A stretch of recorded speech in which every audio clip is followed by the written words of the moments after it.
Do you feel like your life has just been hard, maybe harder than other people's lives? Do you feel like you just keep cycling through the same stress and responsibility and disappointment and pain and trauma and tragedies? And you're like, when am I finally going to catch a break? Well, honey, it's true that your journey is not for the weak. And that story is also reflected in your birth chart for a reason. Do you have any of these astrological signatures that guarantee a more difficult go around, but also so many blessings? Let's find out today during our tea party.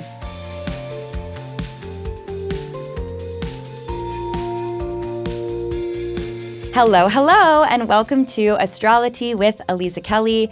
I'm your host and your spiritual friend, Aliza Kelly, and I'm so happy that you're here. Every Wednesday, we come together and have a tea party. This is where we steep deep into different parts of astrology that actually shape your life.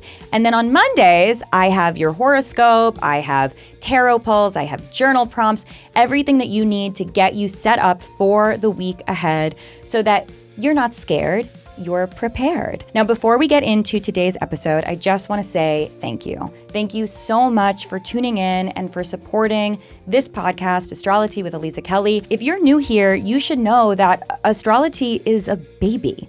It's an infant. It's a baby. It's a baby. So set the baby up for success, okay? Give the baby 5 stars. Write the baby a review. Follow the baby. Let's love the baby. Okay. Are you ready? Of course you are.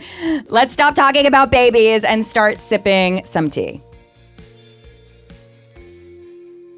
Welcome to the tea party, honey. So this is like, such a brew. We have so much to talk about today.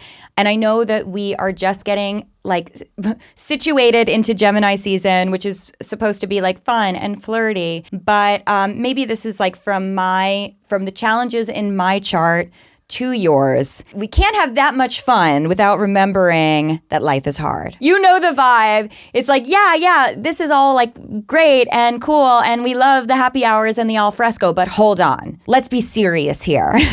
Life is really difficult and it's true. And I have found astrology so healing in having a language and creating sort of these, understanding these archetypes and these symbols to talk about the challenges of life and to talk about the difficulties and the things that a lot of people just like don't want to have to face. And, we're going to get into what that is in a moment. But really, I kind of want to preface this episode by saying that it is dedicated to my fellow baddies who know that life is rarely easy peasy lemon squeezy, even in Gemini season, okay? So grab a cup, let's talk about it. Let's first start by teeing on the fact that we all know people. Oh no, who is she? It's our card of the week. 2 of Cups. Let's put her here because I guess she wants to be part of the conversation. We all know people who seem to have everything handed to them, right? When they stress out about something, it's so minor. But for the others, for the ones who are really going to be like sipping this brew, for those who have gone to hell a few times, for those who have become so familiar with rock bottom that they started fucking decorating it, the real ones who keep on fighting through life and are like, wait, when is this going to get better? Hi. You are in excellent company. I am so glad that you're here. Today, we are going to talk about why you're cursed. I'm kidding. You're blessed with a chart that is actually setting you up to live a very powerful life. And listen, I have read thousands of charts in my 13 years in practice as an astrologer. So you can imagine how many different planetary configurations I've seen, how many stories I have heard. And there's really like no one size fits all to what defines a challenging life.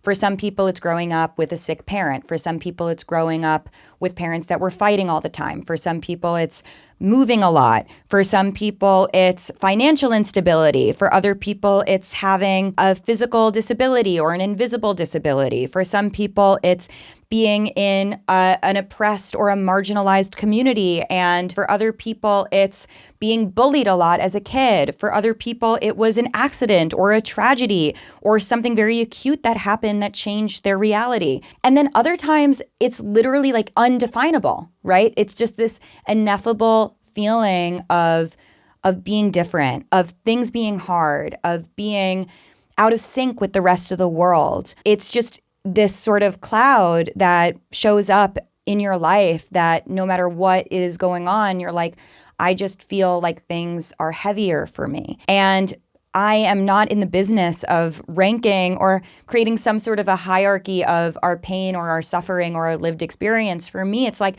if you feel me on the fact that life is hard, you know why. Whatever has happened in your world or hasn't even happened, but just you feel has created this sense that things are difficult and challenging. And if any of that resonates, I'm sure you know what I'm going to say, which is that there's a reason, right? You are here for a reason. It's TANC. There are no coincidences. And the challenges that you have faced, the challenges that you have been presented with and having been confronted with over and over again in your life, like you had to experience them for a reason. And it is my spiritual philosophy that your soul needs to be incarnated in your life, specifically by blessing you with the birth chart that you have, which include all of the hard parts as well as like the easy and flowy parts of that, right? Like you needed to experience your life, and your birth chart is a reflection of the life that you needed to experience. So even though it has been difficult, there has also been this like divine method to the madness, and understanding how the challenges have also shaped you and the opportunities and the blessings that come from the life that you have lived is really magical. And I think that one of the strengths of astrology is that it gives us a language to be able to do that and to be able to create and foster and cultivate those conversations. And let me also just say here that life is hard. Period. It just is hard. If you go to any ancient text or religious scripture, like the entire system is structured and architected around the truth that life is painful and brutal and impossible. And then like, here are some ways to make it a little more palatable. Here are some things that you can think about so that you aren't like suffering all the time.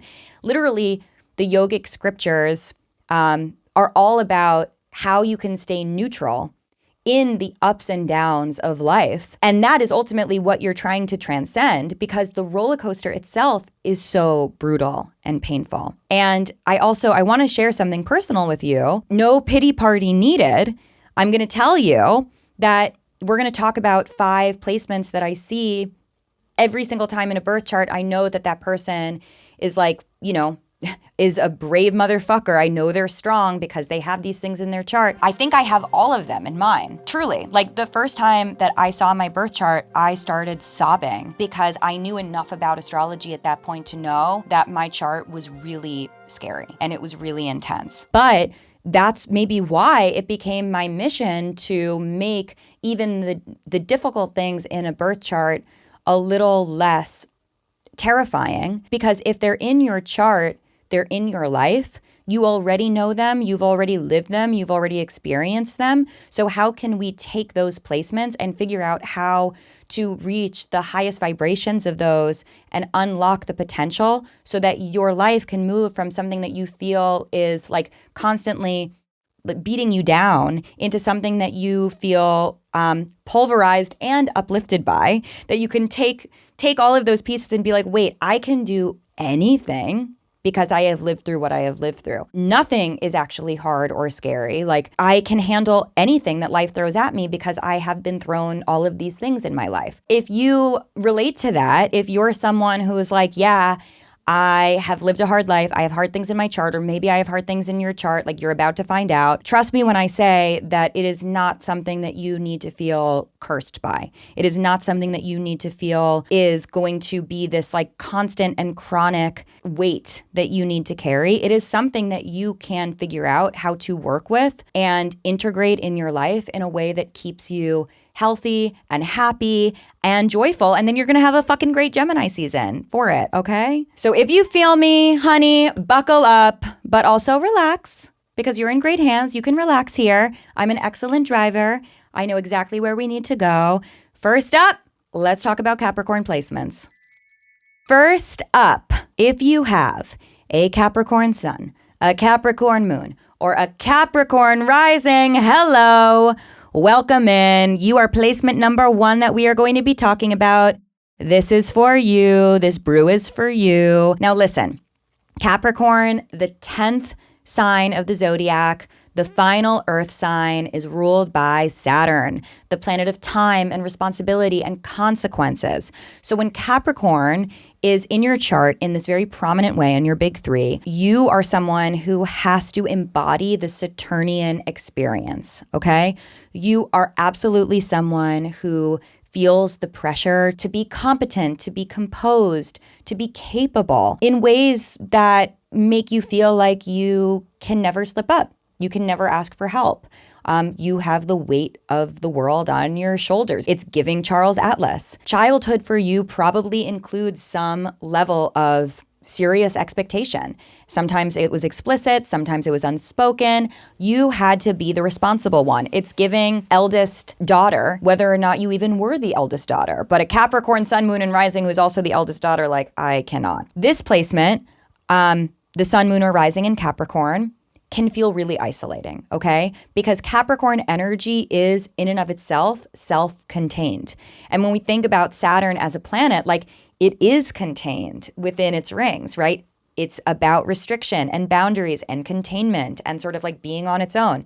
That's TANC. There are no coincidences. So you may have learned early on that you can't rely on others, either because external support was inconsistent or because you got the validation for being independent and you were like, okay, fine, I'll just always do it my own way. I'll always do it by myself. So you may struggle with vulnerability, asking for help, taking on too much. It's not because you lack emotion and you don't think that you need support. It's because you don't think that support is going to ever be available for you. So you just do the things that you need to do. You stay focused and like, you don't ever want to be thrown off, right? Many Capricorn sun, moon, or risings carry this internalized belief that they are not allowed to rest or that they can only experience joy once they have accomplished X, Y, and Z. That other people might be able to have it, but that's just not their life. So a Capricorn sun, moon, or rising is moving through life with this persistent, chronic sense that they are behind, that they are only going to be able to get these things once they have achieved these other things. So even if they're accomplishing a lot, it feels like they are never actually where they want to be because they're not giving themselves permission to actually enjoy the experience. And then, of course, failure feels totally catastrophic, right? Asking for help feels like a weakness, so that also doesn't feel available. So it's like these Capricorn placements like twist themselves up into these situations where life is hard, but then it becomes harder because of these Saturnian qualities. But these placements, sun, moon, and rising in Capricorn, are master builders. They do not just survive circumstances, they construct systems. Capricorn, sun, moon, and rising, they understand time. They understand consequences. They understand what it means to commit to something long term and like really make it happen.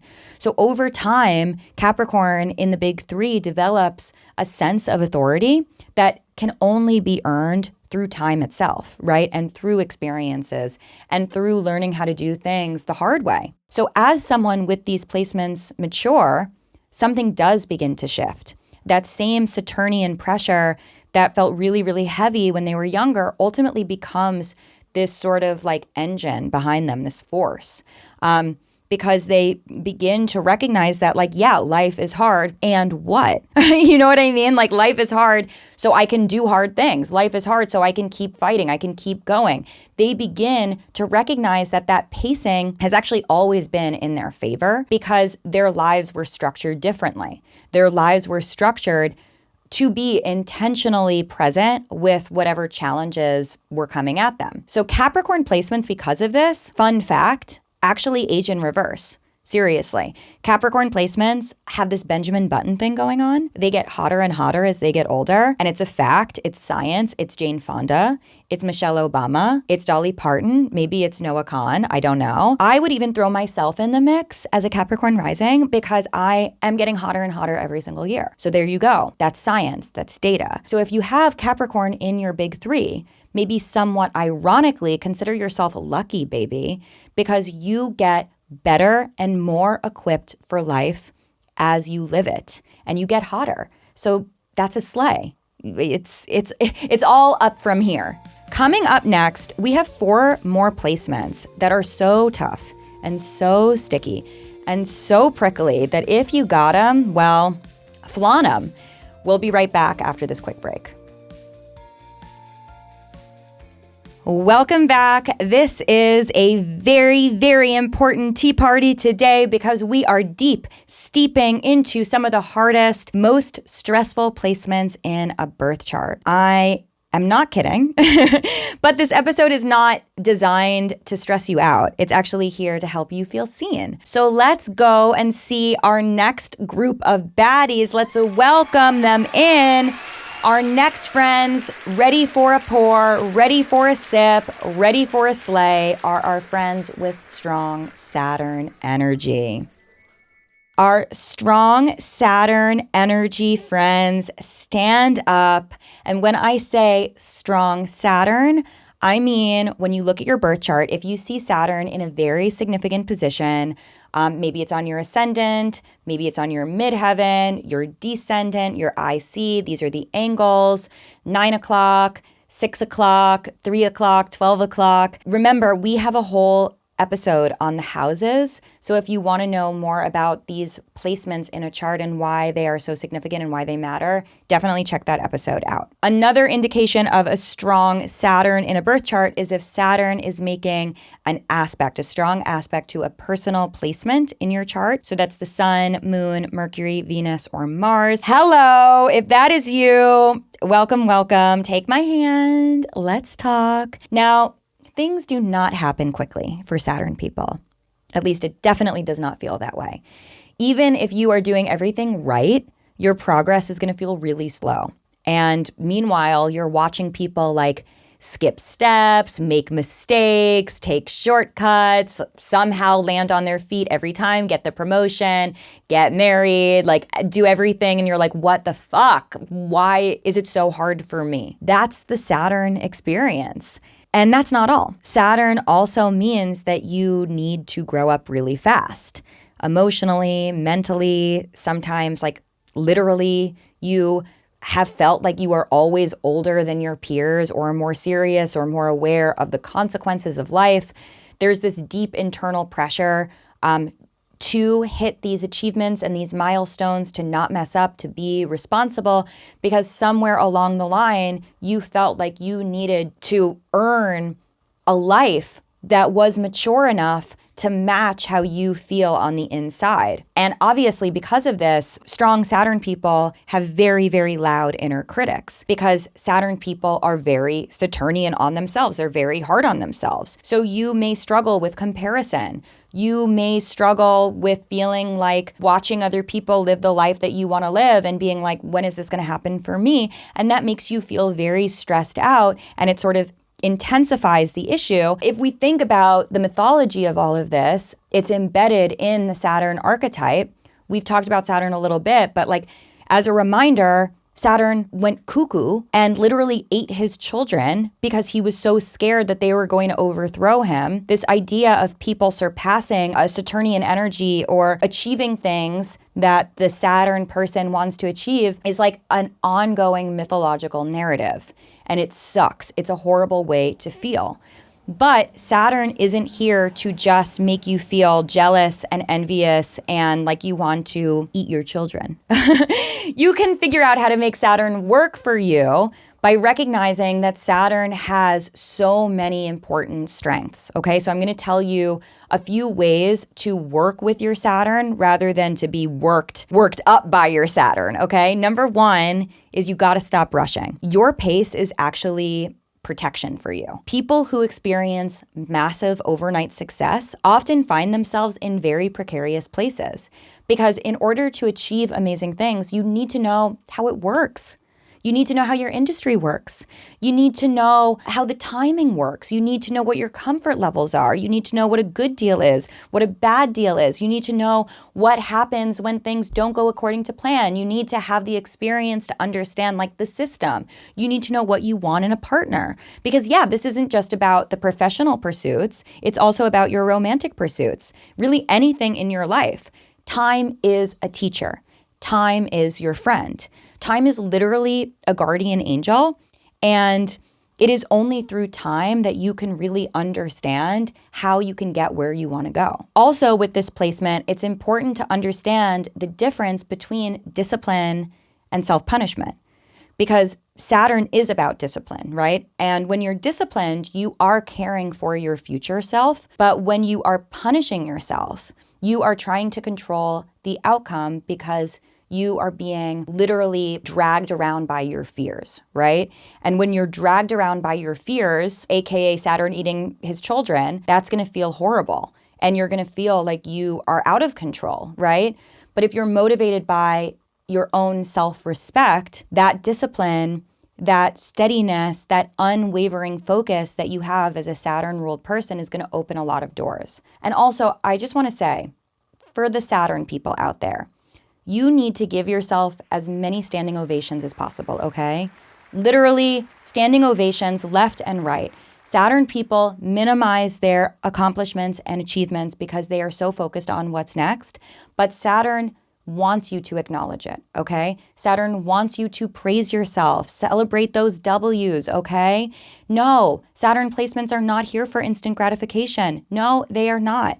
And that means that when you do actually reach your goals, it's a big fucking deal because you earned it. You had to work very, very hard to get there, and it's a big deal when you actually break through. So yeah, it is a tough daddy energy to have in a chart. It is a tough daddy energy to work with. But when you embody that daddy, when you become your own daddy, and then you choose to make that daddy a proud daddy, you are really going to feel the difference in your life. Moving right along, let's talk about those eclipse babies, shall we? Those wild cards of people who were born during eclipse season next to either a lunar eclipse or a solar eclipse. Oh my gosh, eclipse babies, where do we begin? So if you don't know whether you were born during an eclipse, all you need to do, it's very simple, is just Google eclipses in the year you were born. And there's a website called like timeanddate.com or something. And if you go search when those eclipses are, you'll see when they have a solar eclipse and a lunar eclipse, the couple of times they have them each year or each season, I should say. And if you were born within like, let's say 10 days of one of those eclipses, congratulations, you're an eclipse baby. Obviously, the closer you are to the exact moment of the eclipse, the more you are going to feel that eclipse energy in your life. Now, eclipses are very dramatic, okay? Eclipses are linked to destiny and to fate. They are these really high stakes, wild pivot points that take place several times throughout the year. Lunar eclipses are connected to full moons. Solar eclipses are connected to new moons. During a lunar eclipse, the moon, if you're on the path of totality, you'll see the moon transform from its like gorgeous silvery glow that we all know and love to this like eerie, strange, red, spooky, ooky looking celestial body in the sky, and that's why they're called blood moons. And then solar eclipses, oh my, this is when the moon passes over the sun. And literally, if you're on the path, day becomes night.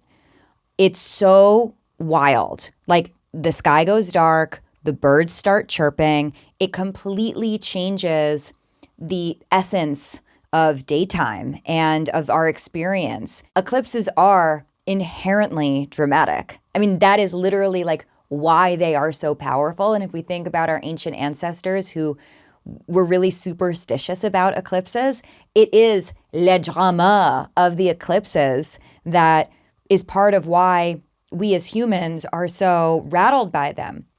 It disturbs these very steady solar and lunar cycles. So if you were born during an eclipse, like, honey, that drama is within you. You live that drama. You are that drama. So it is no wonder that your life is perhaps a little more dramatic than everyone else's, because you literally have that energy of a cycle, something that is consistent and steady going through this like metamorphosis, and you are the embodiment of that energy. So to be born during an eclipse means that your life moves in these big karmic chapters and cycles. Big, big swings, honey. Here's another one. I was born during an eclipse. I told you I have like everything on this list here, and it was literally during this past eclipse season, which happens to be the eclipses on the Leo and Aquarius axis, which are the eclipses that I was born under. Happens to be. It's TANC. There are no coincidences. That my previous podcast ended, and I whipped up AstroloTea, this baby of a podcast that we are all getting to know and nurture here, which was insane. But I knew it was coming because this journey of learning how to do things by myself has been a karmic story in my life forever, truly. Probably. It has definitely been one that I have been actively tracing since I started to really tune into these cycles for myself when we were on that Leo and Aquarius axis last, which was beginning in 2016, 10 years ago. To have these recurring narratives in your life doesn't mean that you aren't graduating from them. You know what I mean? You are learning these lessons, and each time you go around, it's like the spiral staircase theory, right? You might have the same view from that vertical window, but you're actually going up and up and up. Each time you are reintroduced to one of these karmic themes, these karmic lessons, it's an opportunity for you to go even deeper in your healing, in your integration, in understanding why your soul wanted you to experience this in your life. So if you were born during an eclipse, times that are linked to destiny and fate and karma, those themes come with you wherever you go. And they show up in every fucking choice you make. There is this feeling of pressure and intensity that things are moving, even though you don't always know where they're going. You may feel like you're constantly being rerouted or forced to let go, or like ego death, pushed forward all the time. And it's because that really is what your soul is expecting you to be able to persevere and experience. Control is often a major theme because eclipse people are out there like grasping on to whatever stability they have because life is not about that for them.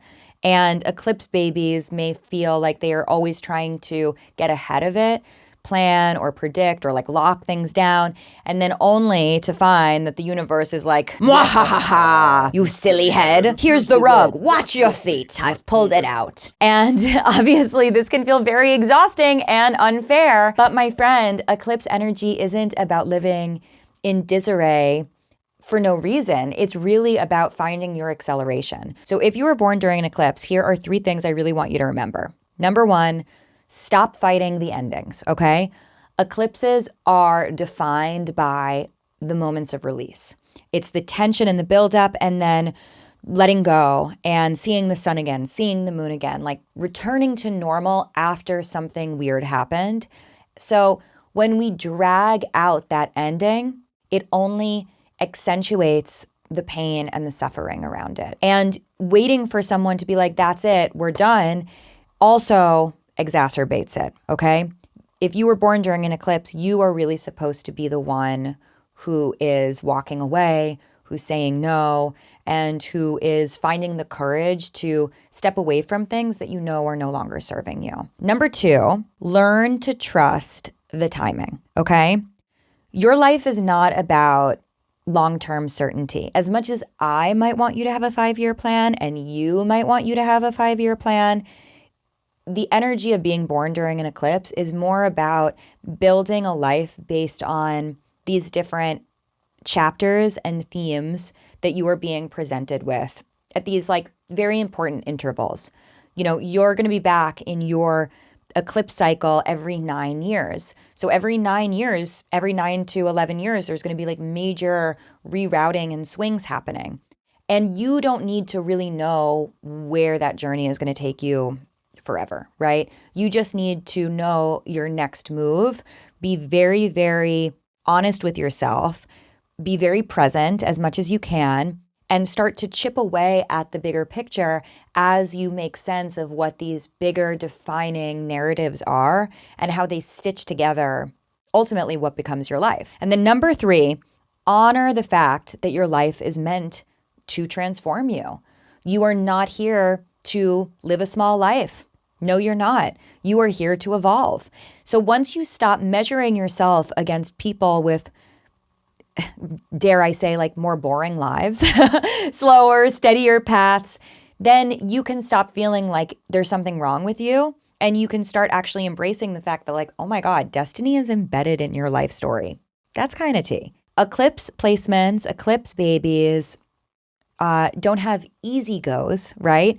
But what they get is such value, such meaning, such purpose. So when you learn how to work with that energy instead of resisting it, you can stop feeling like your life is just like happening to you and you're being dragged by your hair down this road and that road and then everything's falling apart. Like, no, that's meant for you, honey. You were born during an eclipse. You are an eclipse. Like, you live for the drama. You live for the change. Embrace it, celebrate it, j'adore it. Trust that this is something that found you for a reason. Wow, what a brew. What a pour we are sipping on today. Okay, we still have 2 more placements that need to be discussed. So stay tuned because we will be right back after this quick break. Welcome back, community. We have 2 more big baddie energies that we need to explore. And if you're surprised that Pluto hasn't come up yet, well, honey, she's here now. Everyone say hello to strong Pluto energy. All right, Pluto people, if you have a prominent Pluto placement in your chart, what a life you are living. What a life you have been assigned to live. Now, I am defining strong Pluto as Pluto sitting on one of your angles, your ascendant, your midheaven, your descendant, your IC, or making a close connection to a personal placement. So that's Sun, Moon, Mercury, Venus, or Mars. And if that's you, I just want to say, hi, boo. I see you. I'm sorry, but also congratulations. You have something that's really, really intense, but also really special. It's a blessing and a burden all rolled up into one freaky Lord of the Underworld signature archetype that's just like smooching your chart. Okay, you get the vibe. So Pluto people often experience very intense lives early on. Power struggles, loss, control issues, situations that force them to confront fear and grief and betrayal, deep psychological challenges before they're even old enough to be able to understand what that means, you know, what it would look like if they didn't have to live that life. And because of that, this person with strong Pluto is experiencing multiple lives within one lifetime. Because you kind of have to, right? Like, you are constantly needing to reinvent yourself and go through these little mini life and death cycles because these things are happening to you and yet you are surviving and yet you persist. So this placement, having strong Pluto, can also be a very lonely and isolating experience. You may feel very different from other people. You may feel much deeper, more perceptive, more emotionally complex. You may see just like the facades and the bullshit and things that other people are like, yes, we love it. And you're like, love this? Love this? This is disgusting. And you also then, because of that and other things, might struggle with trust. You may notice patterns that you don't even know what to do with, right? Because, oh my God, in your life, you have had to see so many things that now you're constantly in the state of like alertness and fight or flight, and you can recognize and sense danger potentially even years before there is one. So having a strong Pluto also will look like for the native, for the person who has it, this sort of like being a magnet to crisis, because that is also the nature of this planet, right? It's the planet of transformation, and part of transformation is destruction and ripping down broken systems in order to build new ones and better ones.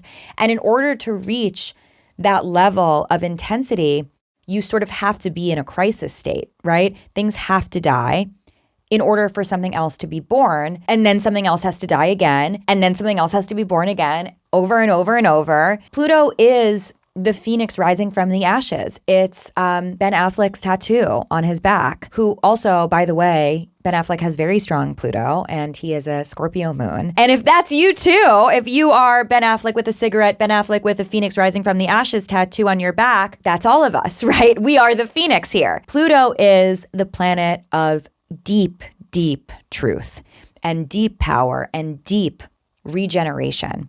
And when you resist Pluto, no, not the move, right? When you resist Pluto, things really get bad. They get heavy, they get scary, they get dark, they get intense. But when you integrate Pluto, when you work with it, life becomes really witchy and spooky and magical, but not scary. As we say here, it's spooky, but not scary. For my fellow strong Plutonians, I have a few tips for how to integrate this energy and work with it so it is not working against you. Number one, stop fearing your intensity.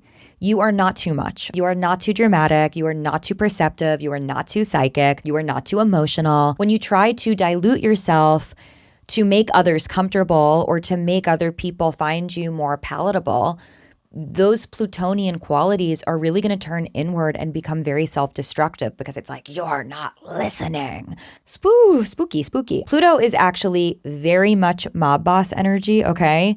Pluto cannot be fucked with. Pluto will not be fucked with, especially on this day, the day of your daughter's wedding, the Godfather. Number two, you gotta release the need to control the outcome. Pluto people often try to manage their fear by like white knuckling everything, gripping super, super tightly to situations or people or narratives. Classic Pluto, okay? Understandable Pluto, when everything is falling apart and burning down, like you're like, but I love them. I need this. But I have to say that an evolved Pluto, like a high vibration Pluto, is when you realize that none of this life is meant to be controlled. And really, that's the point of the Plutonian archetype. You are meant to experience life. And when you can get to that level of surrender and acceptance, embracing the fact that life is wild and rare and bizarre and profound, which is really the higher octave of that Persephone journey, right? Bouncing back and forth between being a spring goddess and then queen of the underworld, you can let multiple narratives exist in tandem in your life, in your psyche, in your heart, in your soul, and that becomes the dimensionality of a life well lived. And then number three, you got to treat transformation like a practice, okay? Do not wait for your life to implode. And definitely do not create explosions just to feel something, honey. I want you doing therapy. I want you doing shadow work. I want you having honest conversations. I want you being a magical witch doing rituals.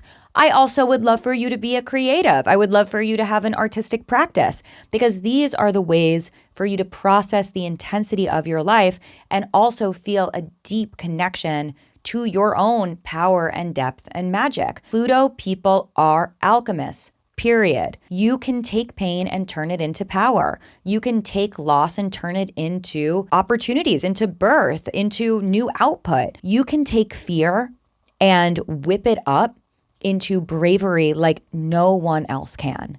Pluto people can do anything, but really don't fuck with them, because they will ruin your life. T.